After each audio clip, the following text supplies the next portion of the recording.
Kembali di Sapa Indonesia Pagi, saudara, saatnya kami menghadirkan perbincangan dalam segmen Smart Motivation hari ini di Sapa Indonesia Pagi.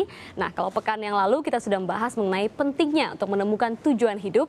Hari ini kita akan lanjutkan bahasan dengan topik kepemimpinan. Ini sebagai hal yang tidak dapat dipisahkan juga dari makna hidup ini. Langsung saja kita berbincang dengan motivator teosentris dan kepemimpinan Eloy Zaluku. Selamat pagi, Pak Eloy. Selamat pagi, apa kabar? Kabar baik. Senang sekali nih kita melanjutkan perbincangan pekan yang lalu mengenai tujuan hidup. Kali ini kepemimpinan. Ternyata tujuan hidup ada kaitannya ya dengan kepemimpinan. Seperti apa tuh, Pak Le? Jadi kita seringkali mendengar bahwa kita krisis kepemimpinan. Krisis kepemimpinan itu buat kami ada urusannya dengan krisis identitas sebetulnya. Jadi kalau kita mau berbicara kepemimpinan, kita harus berbicara mengenai identitas. Identitas diri itu ada hubungannya dengan pengenalan akan diri ini. Jadi bagi sebagian orang di luar sana, kepemimpinan berbicara mengenai jabatan. Sebetulnya tidak demikian. Anda dan saya bisa memilih seseorang menjadi direktur perusahaan, bisa memilih seseorang menjadi anggota dewan, bisa memilih seseorang menjadi presiden, tapi kita tidak bisa memilih seseorang menjadi pemimpin. Kenapa? Karena kepemimpinan tidak sama dengan jabatan, tidak sama dengan posisi. Nah, itu ada hubungannya dengan justru penemuan tujuan hidup, penemuan dari potensi-potensi yang mau diberikan kepada kebaikan banyak orang.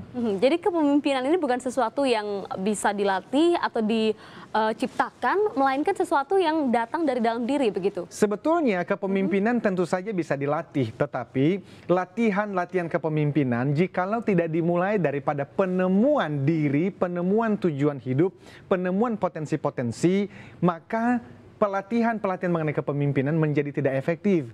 Sehingga pelatihan tetap dibutuhkan, tetapi pelatihan itu tidak hanya fokus pada kompetensi seorang pemimpin. Kalau kita bicara kompetensi seorang pemimpin, minimal kan kita bicara mengenai 3. Dia harus punya strategi, dia harus bisa eksekusi, dia juga harus punya namanya problem solving mindset. Dia bisa menyelesaikan masalah, dia mesti punya decision makingnya, dia bisa menyelesaikan, mengambil keputusan dengan berani. Bahkan dia punya inovasi-inovasi.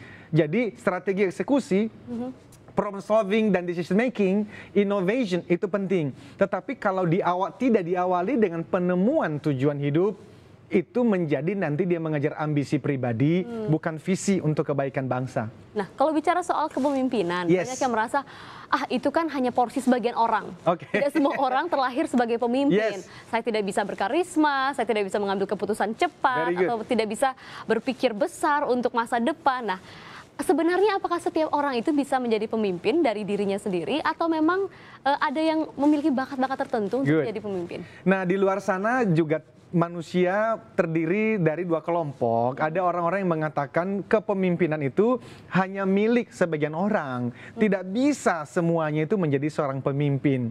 Apalagi kalau mereka membaca referensi-referensi yang mengatakan kepemimpinan itu ada ciri-cirinya. Salah satunya hidungnya mesti mancung. Nah, ini sebetulnya dulu dikembangkan dari filsafat Yunani gitu.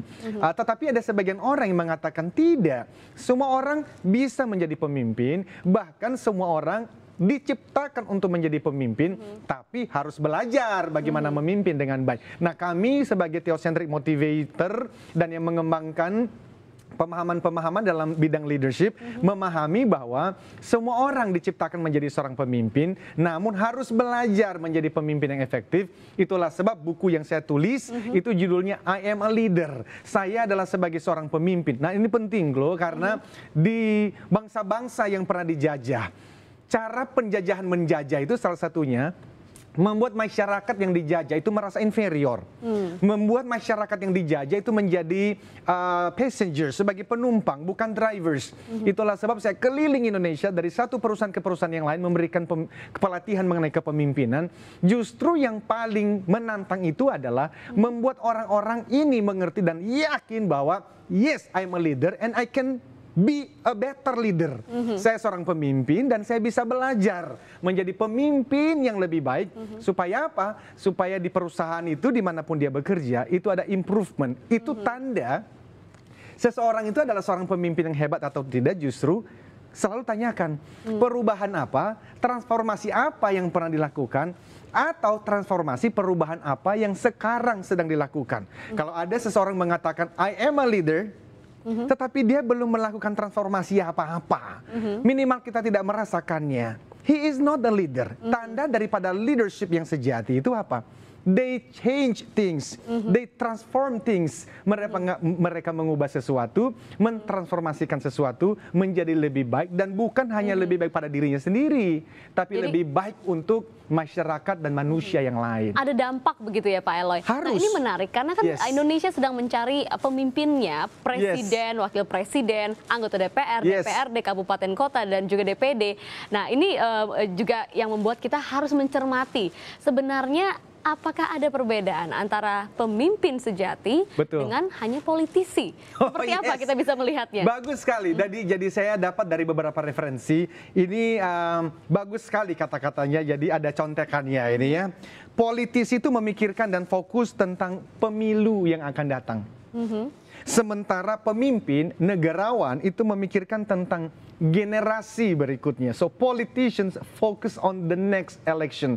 Yang penting bagaimana dia memenangkan pemilu yang akan datang. Sementara kalau dia sudah di level pemimpin, di level negarawan, dia bukan hanya fokus pada pemilu yang akan datang, tetapi dia fokus pada generasi berikutnya. Bagaimana anak cucu kita itu bisa hidup di tengah-tengah bangsa ini dengan aman dan dengan damai.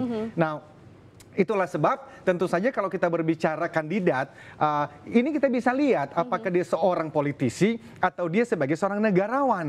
Politisi dia akan menggunakan berbagai macam cara, yang penting dia bisa memenangkan pemilu. Menang sesaat itu ya? Menang saat itu saja. Bicara mengenai leaders, bicara mengenai negarawan, bagaimanapun di dalam pertandingan itu dia harus berjuang mati-matian, tetapi ada nilai-nilai, ada values yang tetap dijaga supaya itu menjadi inspirasi bagi generasi berikutnya. Wow, ini menarik sekali. Yes. Jadi politisi dan juga pemimpin sebenarnya tidak selalu selaras begitu ya. Ada yang bisa kita lihat politisi yang memang adalah pemimpin, tapi ada juga yang hanya politisi begitu. Betul, tentu tidak semua politisi busuk ya.